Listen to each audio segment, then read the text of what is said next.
So walk us through these two models and what do they each bring to the table? Sure. So the way that we're setting this up is we first want to create these simulated agents. So we call them, Sim Powell, Sim Waller, Sim Bowman. So we give them each their own personality and simulation, and we train them on their past speeches and other publicly available information. That's going to be a key point that we only have publicly available information about them. But so we're able to create these personas based on that information, and then we use those personas in two different ways. In one track, we just use those to create their own individual views. And then we use a Bayesian voting model to have them vote. And so we consider that to be like a rational baseline. Okay.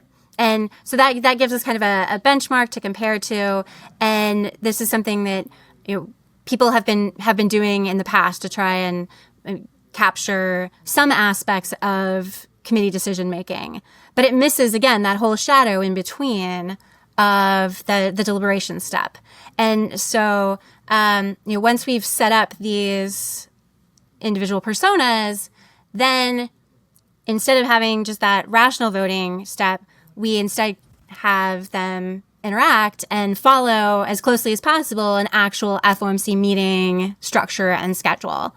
And so we think that that's really where we can get some more behavioral responses. So how do you get them to deliberate in your model? What are they interacting? Are you asking questions?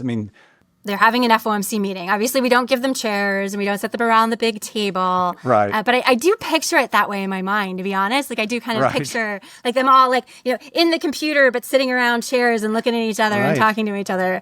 But so they go through each of the standard steps. And in fact, we even have an optional water cooler chats ahead of time option where they could Really? discuss amongst themselves before going into the main meeting.